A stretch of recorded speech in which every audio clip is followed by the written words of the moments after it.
আর সব আলু মনে করেন না ফ্রেশ হবে এমন কোনো কথা নেই, বিয়েটা কি জানি কথা এরকম থাকবে। হ্যাঁ, এটাও তো রং মনে হয় আমার কাছে। হ্যাঁ, আলুর মধ্যে রং দেয় এরকম কোনো সময় আমি ও এটাও রং মনে হইতেছে। হ্যাঁ, আচ্ছা যাই হোক, ভিডিওটা করার অর্থ হচ্ছে এই, আলুর মধ্যে গত কিছুদিন আগে আমি এরকম মিষ্টি আলু কিনে ঠকি। কীরকম, আমার ফ্যামিলি বলছিল যে মিষ্টি আলু নিতে, তো এরকম ভ্যান গাড়িতে আমি যখন দেখি যে মিষ্টি আলু, আমিও বললাম যে মিষ্টি আলু একটু স্বাদের জিনিস। তো সেদিন আমিও নেই 1 কেজি, 1 কেজি না, আপনি কয় কেজি বেছেন? 2.5 কেজি, 2.5 কেজি কত?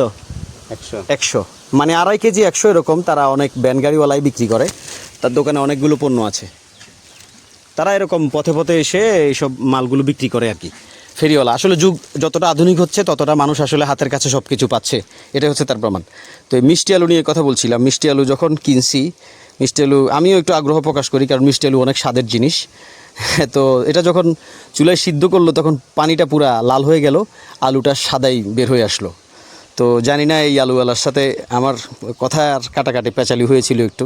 কোনো ব্যবসায়ীকে ছোট করা না, ছোট করা হচ্ছে মানে এটা কারা করে এইরকম অসাধু ব্যবসায়ী? আমরা অনেক ভিডিওতে দেখি বিনোদনের জন্য আর কি, যে বাবা এরকম কেমিক্যালের ব্যবসা করে, পরে তার পোলাটা অটোমেটিকলি কোনো একটা অ্যাক্সিডেন্টে মারা যায়। কোনো অসাধু ব্যক্তি এই কাজ করছেন, কমেন্ট বক্সে জানাবেন সবাই। ধন্যবাদ সবাইকে। এই সেই লাল আলু আর কি, কিন্তু এটা কতটা খাঁটি আমি জানি না, আমি আজকে নিলাম না। তবে ধন্যবাদ সবাইকে। খবর 14 গ্রামের ভিডিওতে লাইক ফলো দিয়ে সাথে থাকবেন, কমেন্ট করবেন আপনার মতামত, কেমন লাগে আমাদের ভিডিও। ভালো থাকবেন, আসসালামু আলাইকুম রহমতুল্লাহ।